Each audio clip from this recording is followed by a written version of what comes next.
disappeared, and slowly the lines between enemy and something else began to blur. Chapter 4: Falling in Love by Accident.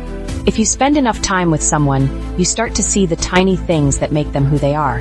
I learned that Alex hummed under his breath when he was nervous, that he always carried a pen behind his ear, even when he wasn't at work, that he loved cheesy mystery novels and cried during animated movies, but tried to hide it.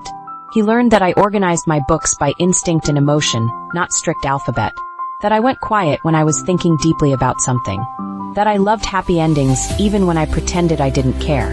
We put up fairy lights for a Friday poetry night together. He held the ladder steady while I climbed, and when I wobbled, his hands caught my waist without thinking. For a moment we stayed like that, too close, not moving. "Careful," he said softly. "Someone has to keep an eye on you," I replied, though my breath caught a little. Later that night, after the store emptied and the last poet left, we sat on the floor between the fiction and travel shelves, eating takeout from paper boxes. "Do you ever think about doing something else?" I asked him. "Like what?" he said. "I don't know. A job that doesn't involve crushing small dreams." He laughed. "Everything is more complicated from the inside. But yeah, lately I've been thinking about that a lot." "You're good at this," I said, waving my chopsticks around the store. "Posting about events, talking to people, coming up with ideas.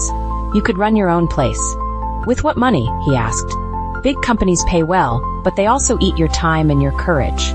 We looked at each other. I knew what he meant. The world always asked for more than it gave back. "Do you regret it?" I asked. "Helping me, I mean. Risking your job." "Every day," he said. Then he smiled. "And also not at all." "Does that make sense?" "It makes perfect sense," I said. Days turned into weeks. The new Page World store opening kept getting pushed back. Our little bookstore got busier. Neighbors brought friends. Parents brought kids.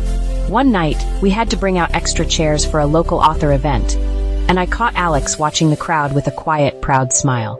After everyone left, I locked the door and leaned against it, exhausted but happy. "We did that," I said. "You did that," he said.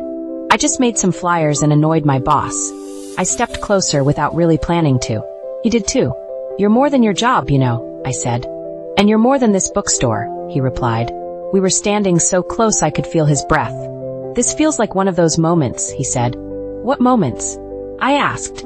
"The ones in romantic movies," he said, "where the two people try to decide if they're about to ruin everything or make it better." "What do you think?" I asked. "I think we're already in too deep," he whispered. And then he kissed me. It was not a perfect movie kiss. Our noses bumped. I almost stepped on his foot. But it was real and warm and full of all the things we had not said out loud yet. For a minute, the world outside disappeared. There was only the soft rustle of book pages and the thud of my heart. When we pulled back, both of us were breathing hard. "That was," he started. "Dangerous," I said. "Yeah," he agreed. "But in a good way." I smiled and rested my forehead against his chest. I knew it would not be easy. We were on opposite sides of a very real problem. But in that moment, with his arms around me and my bookstore glowing softly around us, I let myself believe in us. Because sometimes love shows up right in the middle of the mess, and you just have to reach for it.